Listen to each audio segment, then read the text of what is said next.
It's almost fall. I know it's almost spooky season. I was like at Marshall's looking at all the Halloween stuff, and I was like, I want to take that home with me. I want to take that home, that one, that one, that one. And then I like looked at my wallet and the way my bank account set up. Yeah, it's gonna be a no for me, dog. It was like, where do you think you buying stuff? I'm mad that I'm not gonna be able to have any pumpkin spice lattes. What about decaf? Oh, yeah, I could probably do that. Definitely decaf. Yeah. A Halloween or September and October without pumpkin spice. It ain't it. It's not it. It's not it. Throw the whole goddamn thing away. Nice. Let's start over. Oh, welcome back, you guys, to another episode of YA at Heart. Yeah, we are almost through Siege and Storm. Thank God, because I'm tired. I'm done. I'm done with Alina. I'm done with Mal. I'm done with the entire. Throw it all away. Throw it all away except for Nikolai and the damn Darkling. Throw the rest of the shit away. Yeah, man. I will say that we got a comment on one of our videos on Facebook when we were talking about being done with, Siege and Storm.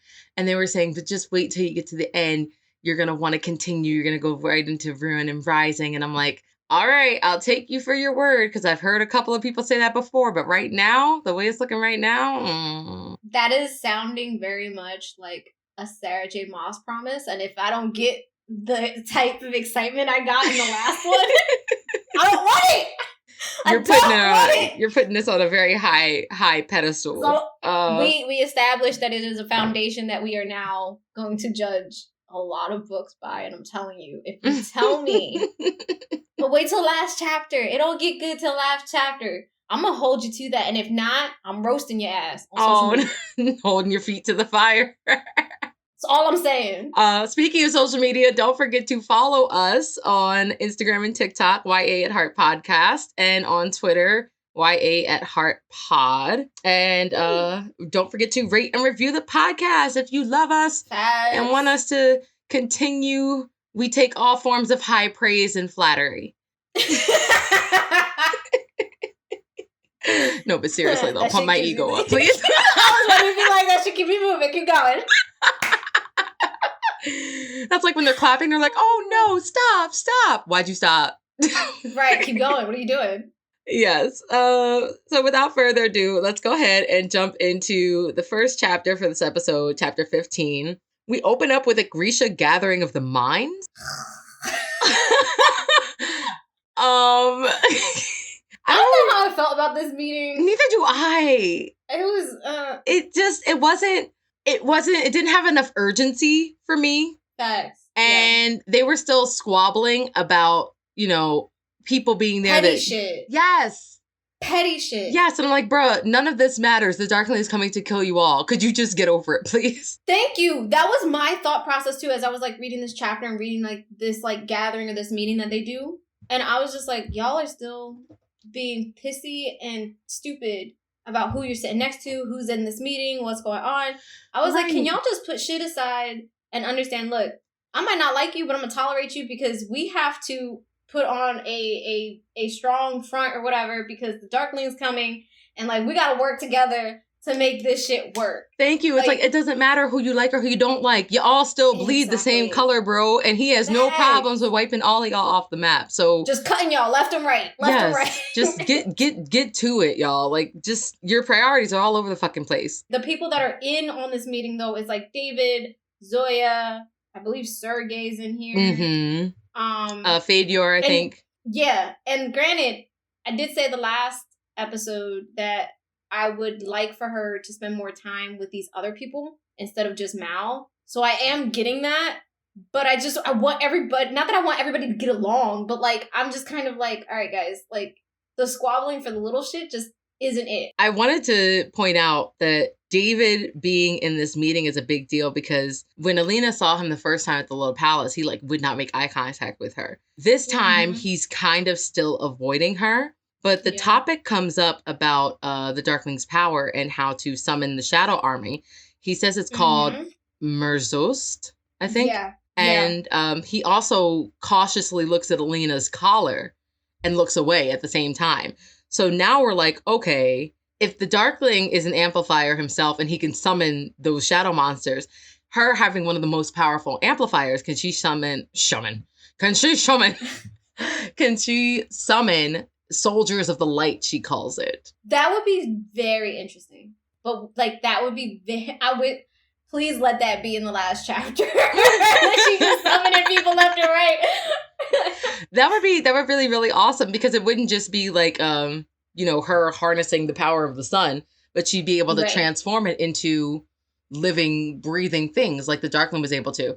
Now, my only thing with that is that it's supposed to be an abomination. You're not supposed to be able to do it, and it drains you. Correct. So yeah, those amplifiers that she already has on are draining her of her, like, I guess, her moral compass and her sanity. So is it going to get worse? It's a really good fucking question. Because, like, so far, she hasn't gone, like, Mad Queen vibes. Do you know what I'm saying? She thought about it. She almost fucking killed Sergei. Yeah, I know. She's very much getting there. But, like, I'm wondering, like, I didn't even think of that when I read this. I thought that the reason he looked at her collar was because he felt guilty about putting it on her. Well, he also feels guilty, but he knows, like, but he explains it later down the line. He's like, yeah, those amplifiers are nothing to fucking play with. Like, it's serious business. But that's understandable too. Like, the Darkling put that collar around her, but we haven't seen her, I guess, use her powers to their fullest extent almost. She's still learning. And then with her having the other amplifier, and her having basically two different amplifiers that are supposed to, like, enhance her abilities to such a degree, it makes me wonder. I'm like, okay, now I think about it, I'm like, can she do what the Darkling's doing?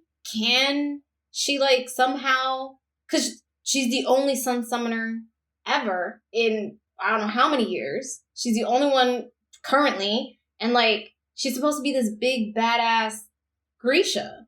So far, we've only seen her do small parlor tricks, I feel like. Yeah, it's like, womp womp, I am not impressed. Exactly. We haven't seen her do anything that I'm like, damn, you know what I mean? So now I'm curious, after you mentioned that, maybe David does know something that, like, he hasn't disclosed in regards to the collar and her having a cuff currently and stuff like that. Yeah, well, she hasn't told anybody about that yet. I'm kind of interested to see why she hasn't told anybody. I know she said she wants to keep it a secret, but why? Why keep it a secret? That's a good question. Like, if there are people that are, like, that you think are spies for the Darkling or for the Apparat at the castle, I mean, does it matter? He already knows that you have that amplifier because you ran away with the Sea Whip, bitch. So it's kind of putting two and two together. I can't deal. Also, while Mal is away on his little hunting trip, oh, thank God. I was like, while Mal is away, Nikki will play. Yes! Oh, Nikki. Theme of the whole damn episode when we get to it. Oh my God. My God. If I couldn't like this man anymore, I love him now. Oh, girl. Love him now. Yeah, he's on the list. He is on the list. Yes. He's telling Alina that he wants to rebuild the hummingbird, basically as a failsafe. And she's like, of course, Alina now is like, I'm not going to turn tail and run. Bitch, you did before, so she makes me want to eye roll so hard. Like, so hard. Because I'm just sitting here and I'm like, I don't even like her as a main character. No. I don't even like her as a main character. No. It's weird. So I like Feyre better than I like her. And Feyre's dumb as hell. Oh my God. I know we're not supposed to speak ill of our high lady, but she don't make the best decisions, bro. But I would take Feyre over Alina any day. Any day. Yeah. This ain't it. That's basically where we end off in chapter 15, and then we move on to chapter 16. And then in this chapter, she gets to talk to David. Yes. Like, alone. And basically, David is making, like these reflective bowls or dishes or something? Yeah, it's supposed to be like, I don't know how to describe what it is, but I know what he's doing. It's kind of like what I thought of taking a magnifying glass and letting the sun go through it and killing like a small ant. Even though I've never done that, you serial killers. It is one of the big three. Yeah, I feel like it's one of the big three. I feel like it's like that.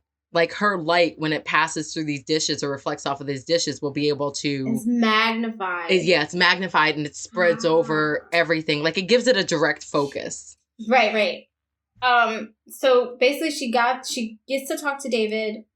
They're figuring out this whole dish thing. So then he talks about how the black heretic, this is how the Darkling got away with being the same person, being I don't know how to explain it. Like, I was so stunned after reading this. I was like, y'all are stupid. Like, Yeah, thank you. like, Okay. y'all are so fucking dumb. I literally thought the same fucking thing. I was like, how dumb can y'all motherfuckers or be? y'all. Like, oh, Or that makes sense. y'all. That makes sense. The Darkling and his son, they can't both live together at the Litter Palace because, you know, what if a assassination attempt happens? It's best that they live separately. And then, you know, when the Darkling dies, and his son will come and he will take over it. Do y'all get how this sounds? Ain't nobody question that? Did nobody like... Right, like, you know what? Let me go check up on your son. You don't want to invite him for holidays, for cats, for... Exactly. Like... You didn't go check in on him. You didn't send any guards. Like, it didn't make any sense. And I like sat there, I'm like, y'all people swallowed this shit? Like, yeah. Really? Happily, Oh with a my smile. God. I was just like, this is dumb. So, like, basically, when Alina hears this, she's like, oh, like, this is how the Darkling got away with being the Darkling for so long and being able to separate himself from the identity of the heretic, the black heretic. That wasn't the only thing that surprised me this chapter. Also, David knows, I think, a great deal about Morozova. Yes, I agree. Yeah, he was apparently a fabricator. And they called him the bonesmith. He made each one of those amplifiers. So how it's an abomination to create life, he created the stag and the sea whip and the firebird to be his amplifiers. He said that is exactly what the Darkling was trying to do when the fold came about. Yeah. And then we move on, and basically in this second half of the chapter, Alina, I can't remember exactly where Alina ends up. Yeah, they're at the, I think the study or the library. Yeah, and like they end up talking about one of the saints. And like the whole story of how like the saint brought somebody back to life and like this whole thing. It was Ila Morozova. Yeah. So people aren't connecting that Ila Morozova is also, you know, the goddamn Grisha that created big bad guy. Which I'm like, how are y'all not connecting this shit? Just like nobody connected the fact that the Darkling and his son are the You're right. That's like the Superman disguise. That's what that is. Clark Kent, you put the glasses Clark Kent on. Is Superman disguise. All I gotta do is put on some glasses. Like, come on. Oh my God. Come on. That's so Even dumb. Batman was smarter than that shit. Like, come on. At least Batman like smudged some fucking eyeshadow on and changed his voice a little bit. Covered his face, like right, like changed his whole personality to be Bruce Wayne. Like I just. Side note. It's just, you know what? I don't really even get into this whole Superman identity. I can't do it. That's gonna take a whole episode. That'll be a special content. We'll just go. That's a special content of us just going off on Superman. Superman? Like, how the fuck do you expect me not to know? Whatever. Nope. Anywho. Yeah, so they're in the library or the study, and Tolia comes in. He's translating a page for her about Ilya Morozova. But did you find their interaction a little weird? Okay, because he bends down next to her as she touches him. Like, he waits for her to touch him. And when I say touch, I mean like his shoulder or something. Yeah. And then he like gets up and bows, and he's like, oh, I'll just be outside the door. Like, I don't know. It seemed a little weird. It seemed like he was it was like he was stuck. What do you call her? I don't want to say stuck. I think honestly, the twins are actually like supporters of the belief. Okay, like we thought in the beginning. Yes, I think that they are actual supporters. Yes, exactly. That would make sense because he was like, we were raised in a church. Right, exactly. And so for me, I'm like, because there was like a weird interaction between the sister too. Mm-hmm. And so it wouldn't surprise me if they turn out to be supporters of the belief that she's a saint. Please tell me that you don't think they're working for the apparat secretly. Wouldn't that be some shit though? She was wondering, but wouldn't that be some shit? Yeah. The two people that were put as her personal guards to be a part of the apparatus. I mean, that would make a little bit of sense when we get to one of the later chapters. How he got that close to her. Exactly. And oh my God. All right. Yeah. So after that, Mal gets back from his trip and I'm just like, damn, nobody shot his ass with an arrow? Damn. Right? Welcome nobody back. left him for dead. Shit. He gets back and he's like, oh, I was politicking hard on behalf of you because people think that we're sleeping together and they're really afraid of the Grisha. And I'm just trying to paint you as more like more of a person, more of a human. He actually said human. Yeah. And I was like, you're a dick. You're such a dick. I can't deal with it. Such a fuckboy. I can't. That's your making boy. Himself out. Fuck no. Fuck no. Like making himself out to be so important that like, oh, I was out there doing it for you. Do you know what I mean? Like, right. That's why I've been trying to put distance between us and he literally says that's why. Now I want to bring this up because this is a key point for later. He said that's why I was trying to put distance between us so people didn't think these things about you and me. He says that he is purposely putting distance between them. Keep that in mind for later. So thank you. So after that, this bitch sees the Darkling again when they're in the church or in the little palace sanctuary. He's sitting in the back row. He was sitting in the back row and he put his fingers to his lips like, shh, don't tell Mal I'm here. I was like, oh. All I have to say is I cannot wait for the second season. Because if they do this in the second season, I'm going to be hype as fuck. Y'all going to be sick of me. Sick of me! Right, bro. I'm not even actually, I'm excited for the second season more than I'm excited about this book. Yeah. So hopefully, some shit pops off like that. But I want them to include that because this right here, when she turned around and saw him there and she had to ignore him. Oh my God. And he turned his head as they walked by. Like he is there. He's there. He's not a hallucination. No. He's not a figment of her imagination. No, he's there. Like in some type of astral projection form, he's there. He's definitely there. And it's crazy too because she says, and I was also wondering too, is this a part of the cost of having multiple amplifiers because you're not supposed to? And she's like, am I losing my mind? No, you're not losing your mind. You just have a personal connection with him now, a stronger connection with him now. Bitch is lucky that he didn't have that connection to begin with because she would have been found. He would scooped her ass up right off the boat. Facts. After they make it out the church, though, they run into the first prince. Oh, Vasily. His bitch ass. So, this man basically proposes to Alina. And I was like... in the most peacockish way. Oh my God, it was so horrible. Horrible. And then not the fact that this man, I'm not even calling him a man, this man-child. Facts. Open mouth kissed her palms with his wet-ass lips and left a trail of slobbers on her knuckles. I was like, ew! Oh, No. No, baby. What is you doing? It was tomatoes for me. I was like, ew. Disgusting. Ew. Also, if it's not multiple people confessing their love and trying to get Nesta as a wife, I don't want it. Facts. Because everybody who did it properly and did it in the right way. Well, except for the Kelpie.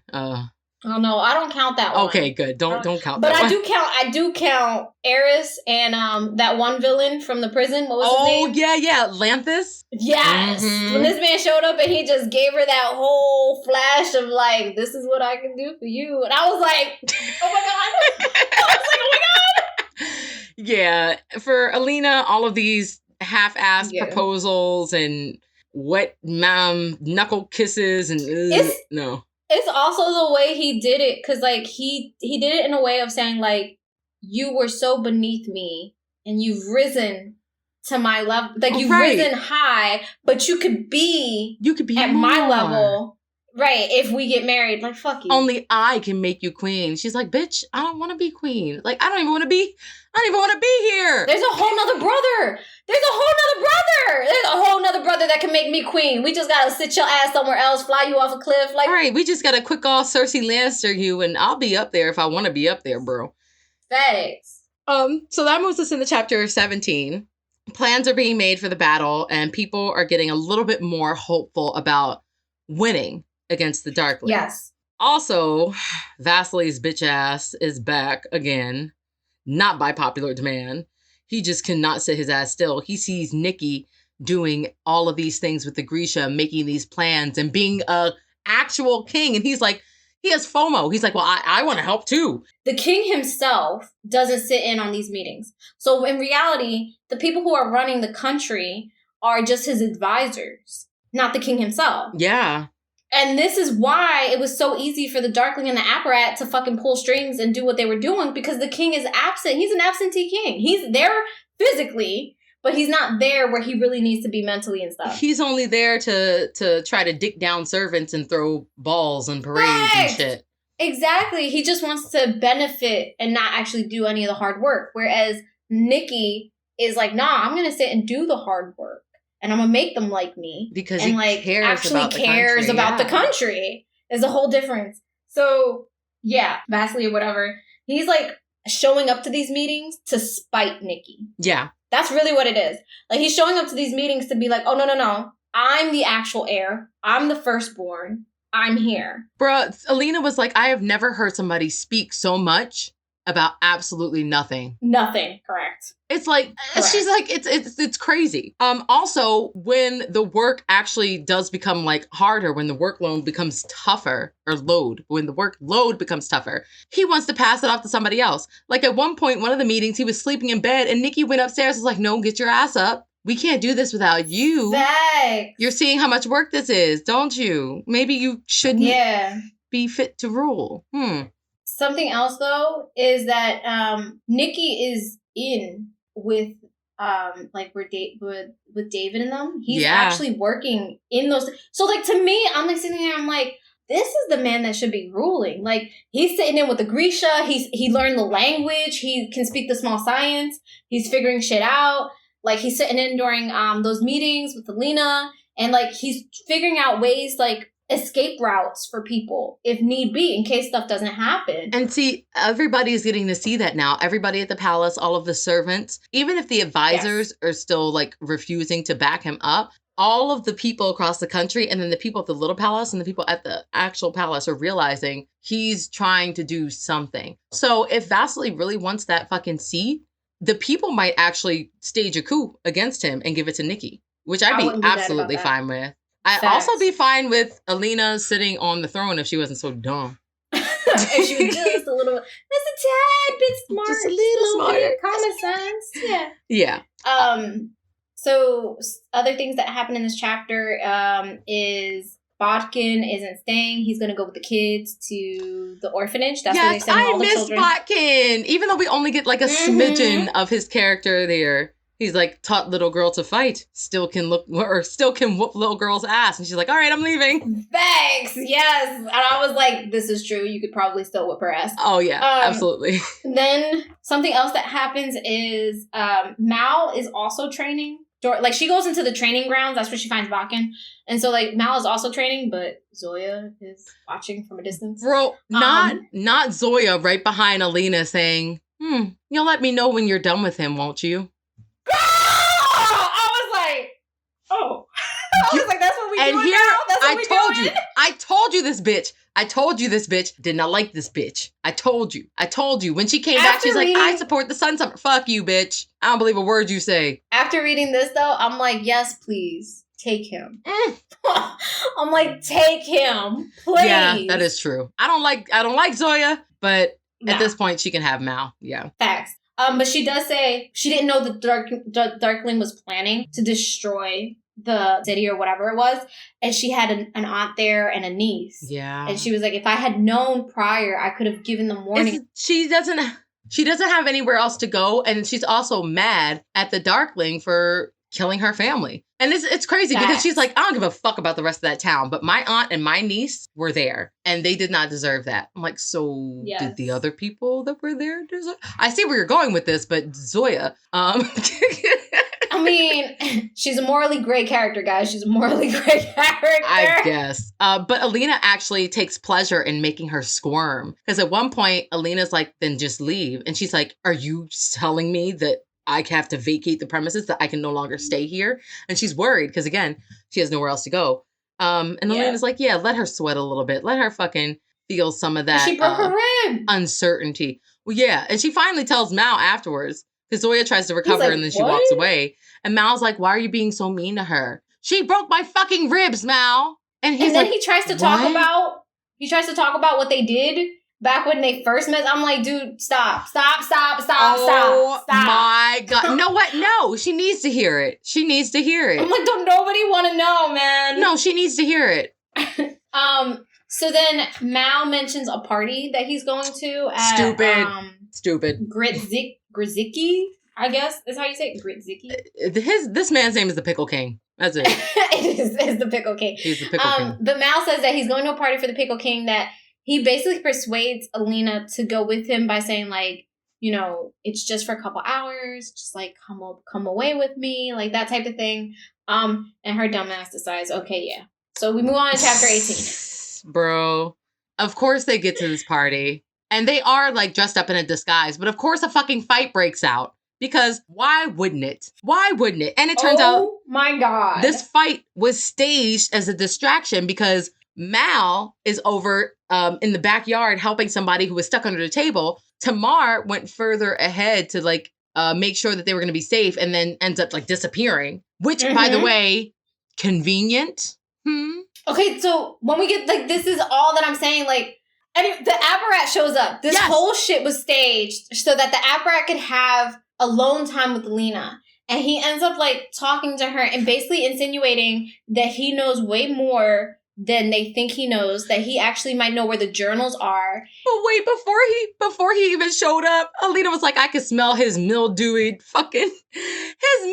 musty ass from a mile away. It's like he smelled like a grave. I was like, you know how they have a cologne that's like musk? Too much. It's too much. No. But yeah, he also said that he basically created an army for her. Yeah. Of she was loyal like, subjects. Correct. But then she was like, oh, I've seen these pilgrimage people and like they're sickly and they're blah, blah. He's like, yeah, but some of them are soldiers. Who have left the first army to support your cult. And she's like, I don't have a cult. The cult I made for you. To support the cult I made for you. She kept talking, I don't have this. I didn't die. And he was like, but you're a saint. And the cult's for you. Right. And he's like, and you're alive. They were having two different conversations. He is off his fucking rocker. His cheese done slid off his cracker. Like, oh my God. It's not good, bro. It was two different conversations taking place. It definitely was. His eyes were getting all wide. Oh my God. Oh my God, he was sweating. Thanks.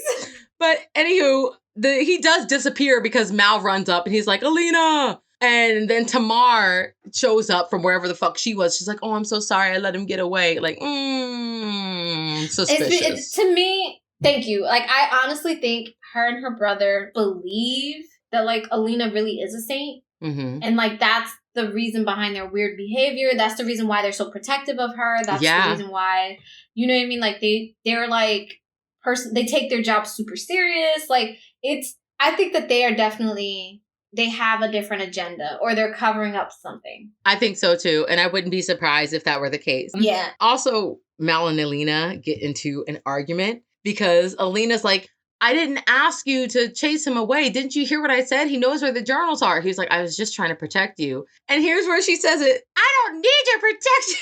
Facts. No, she does say that. So how did he know she was going to be at this party? Anybody who likes Alina is a fucking suspect. Yeah. So he was immediately like, well, did you tell Nikolai? And she's like, no, like, why would I tell? No, obviously. And even if I did, I don't think he would say, you know what I mean? Like, he's not a part of the Apparat's situation. That was where Mal was basically attacking Nikolai and Alina was defending him. Yes. And he says, he's like, why are you so quick to defend him?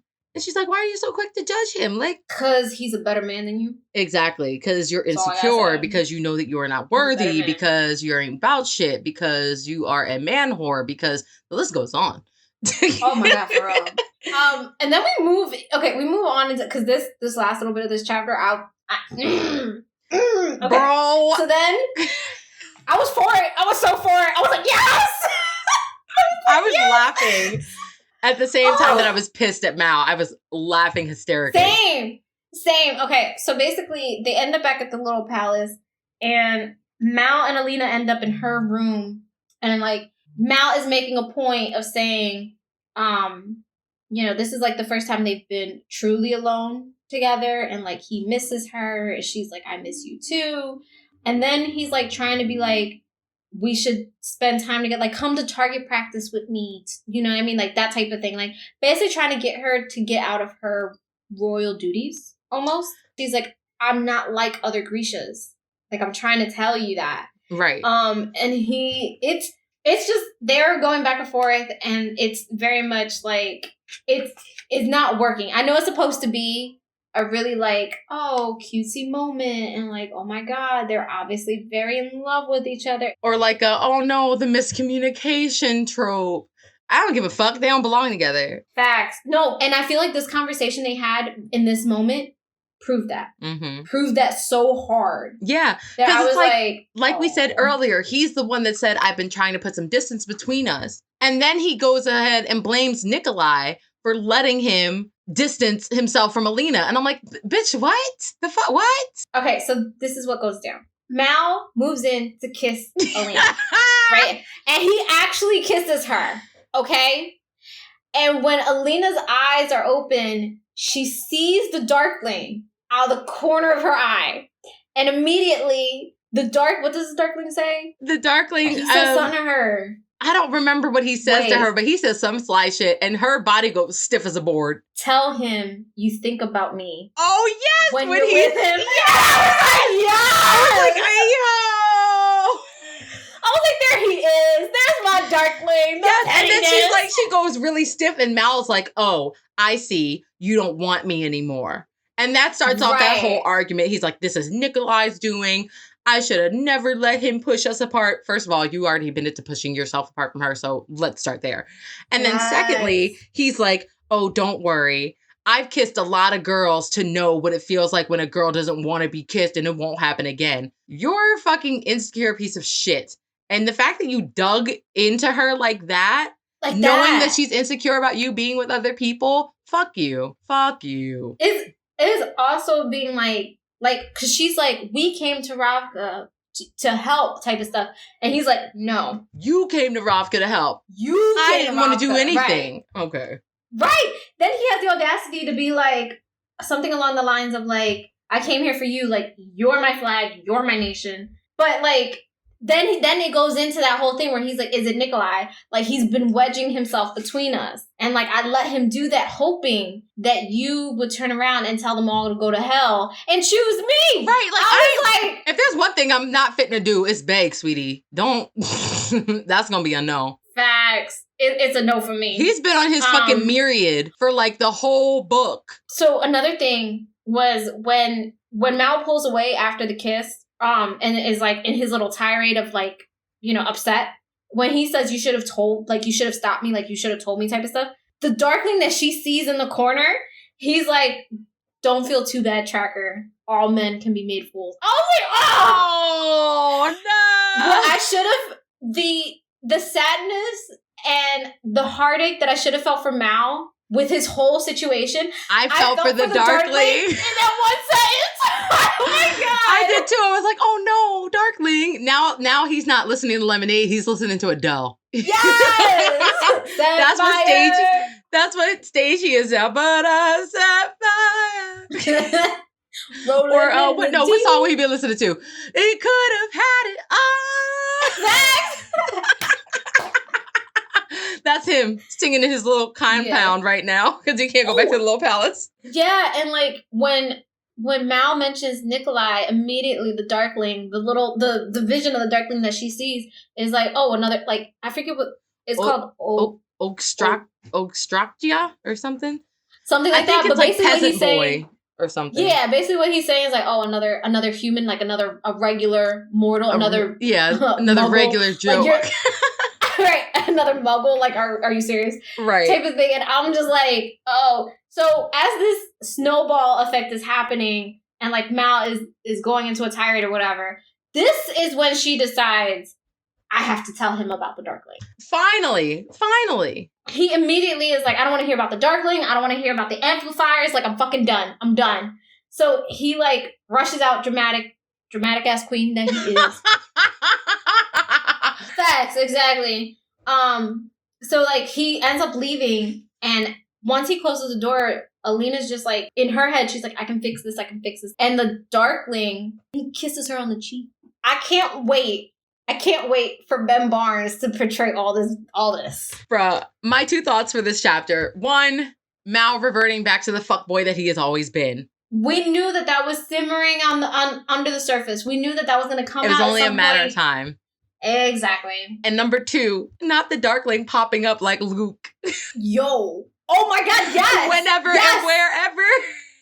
Oh, it was big Luke vibes. Yes, it was. He was like, oh, you thought you forgot about? You thought right. I wasn't He was standing in the corner with his arm in the door and his hand on his hip like, ah ha ha.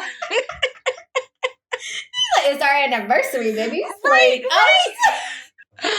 Oh shit. Oh my God. So that's the end of chapter 18, and we move into the last chapter for this episode, which is chapter 19. She's talking, or Alina's talking to David, and David's pretty much telling her again about the collar. She can never take it off. The only way to kind of get it off of her is to break it, which could cause a catastrophe and potentially create another fold. When he explained this, she was like, well, how bad would it be? And he was like, oh, it's going to make the fold look like a paper cut. Mm-hmm. I was like, damn. Yeah, baby girl. Ain't no turning back now. So she realizes now she can never take off the collar. She can never take off the fetter either. So what she's becoming, it better be worth it. As she said, there's no turning back now. Yeah, she's fucked. She is quite simply fucked. This is the nice way to put it. She's fucked. Yeah. David does ask about Genya, though. He does. Now, I will admit, this is the only Genya talk that I will allow. Because...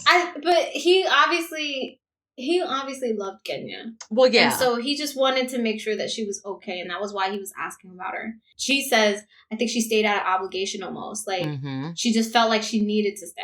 She felt like she couldn't leave. Yeah, exactly. I was like, I don't feel bad for that bitch. I feel bad for David, though. I feel bad for David, too. Genya could suck a big old dick, but David was... I mean, she has, though, the kings. Wow. That was really rude. That was low-hanging fruit. I apologize. Yes. No pun intended. Low-hanging fruit, Ashley.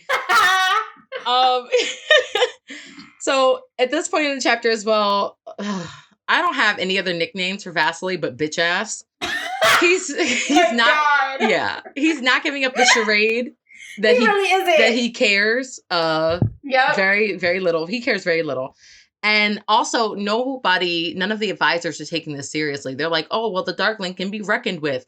No, he can't. You all know what happened in Novibrisk. You all know that he made an attempt on the king's life. Why are you treating this like it's not the bigger fucking deal than it is? They're really sitting there and they're like, we can make peace with him. I was like, okay, what? Dickheads. I was like, okay. Also, why hasn't Alina told them? All of them, that the Black Heretic is the fucking Darkling. Like, why is she keeping this information to herself? Because deep down, she has feelings for the Darkling, and she's not ready to disclose all that information. That's what it is. Because if you was ready to betray somebody, you spilling all those secrets. You about to sing like a canary. True. That is true. And she hasn't. Which makes me sit and think there's some type of feelings there. She a dodo bird. She is. She really is, yeah. Then, like, they're talking about different ways, because now Vasily's like, well, peasants only understand punishment. So if people start deserting, like, punish them harder. And at this point, the brothers kind of get into, like, a little bit of a argument. Yeah. Vasily puts into question Nikki's, what do you call it? His, not heritage, but like his like lineage to the throne, like his lineage to the throne, or his line to the throne. He's basically calls him a bastard. Basically, yeah. And what ends up happening is him and Alina kind of have a really cute moment leaving. Oh, this is where she says, "You really care about the country, like you actually care." Yeah, bitch. Hasn't it been apparent everything that he's done? Right, and then she says, "You'll make a good king." And then she's like, "You're going to be insufferable now, aren't you?" And he's like, "I'm already insufferable." Like, right. So listen. his little flirty ways and his like little like confidence, but like in a cutesy. Oh my god, it's the perfect mix for a character. I love this character. I really like. Yeah, he brings so Same. much to the book that we're not getting. Also, the Darkling's visits are becoming much more frequent, and she actually speaks to him out loud on page 324. She's like, "What do you want from me? Why don't you just leave me be?" And he's like, "Because I don't want to be alone either." And I was like, "Oh!" The fact that she, like, the visits start happening more frequently to the point where she's actually looking for him now. Yes. She was like, I woke up, I saw him sitting on the end of my bed when I went to sleep. And when I woke up in the middle of the night, he was gone. Why do you care? The Darkling knows what he's doing. He knows. He knows. Just like in the beginning, give her a little bit of attention and then back up. Just like Luke. Leave. It's literally just like Luke. Literally. Oh my God. He's like, oh, you miss me, huh? Right. Exactly. Mal's still being a bitch. So he's dipping every time he can. Don't care. And he's trying to like avoid Alina. I hope he gets syphilis. Damn. Ain't no coming back from that at that time, boy. Syphilis death for you. Death by syphilis. I'm sorry. I'm so done with it. Okay, I'm done. But something else is, in this chapter, Alina and Nikki have been spending a little more time together. Yes. And so she's starting to like look at Nikki in a different way. And she's like saying with her, like, even though she's in a bad mood, like, it's nice to have him around and be, you know, bubbly and cheery and talk about stuff and whatever. It actually takes her out and distracts her from how upset she is with Mal. Man, if the Darkling just constantly has to prove his love to this bitch, she is so ungrateful. Facts. So ungrateful. Facts. I will say, though, I did like them spending a little bit more time together and her being around somebody else than fuckboy Mal. Because you could cut him off real quick. I would cut, yeah, exactly. I would have cut him off a long time ago. That's a no for me. Mm-mm.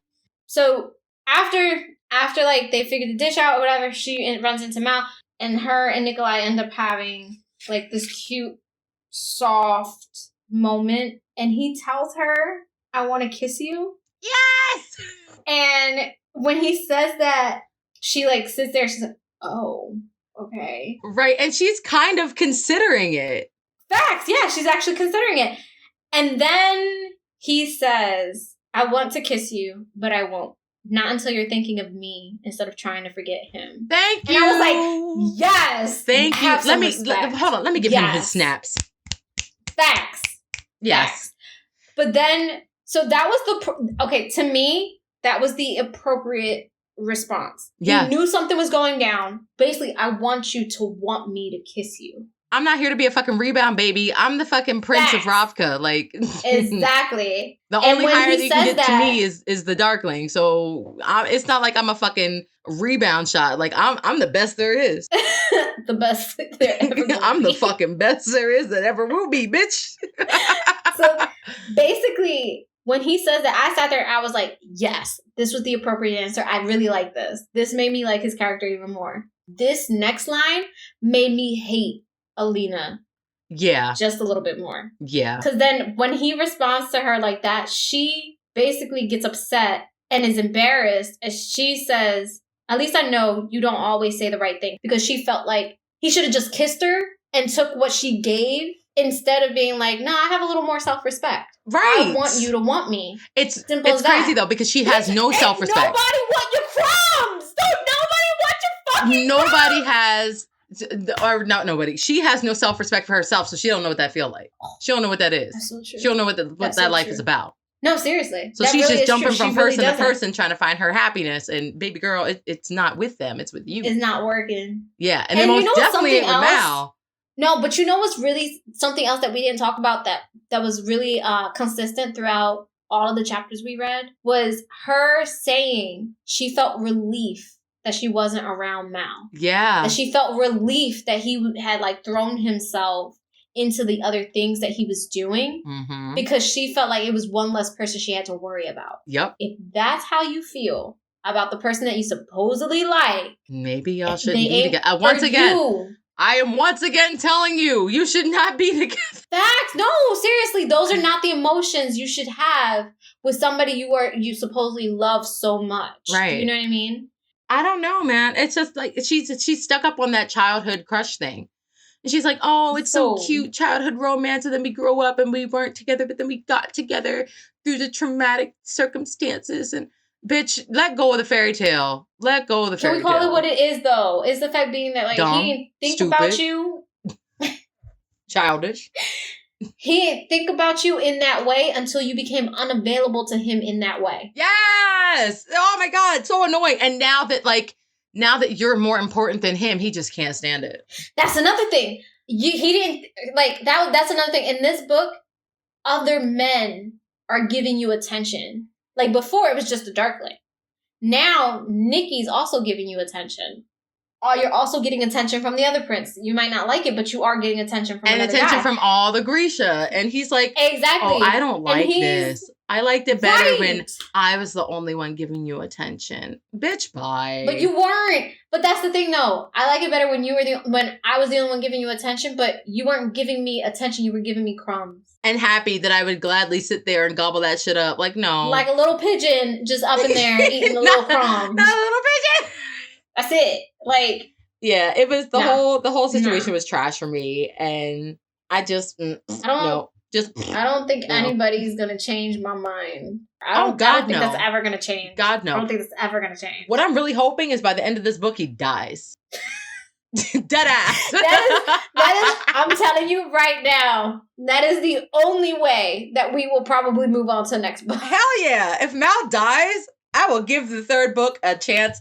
Start from scratch, bro. Thanks. So that's the only way.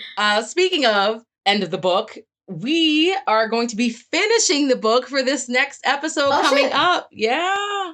Yeah. So we're going to start with chapter 20. We're going to read, I think it's only till chapter 23 and then the epilogue. Oh, okay. Mm-hmm. And I think there might be some extra like bonus materials back there. Oh, there's something in the back called The Tailor. Okay. Yeah, so we can read that and we'll go over that all next episode. But other than that, damn, that was a quick read.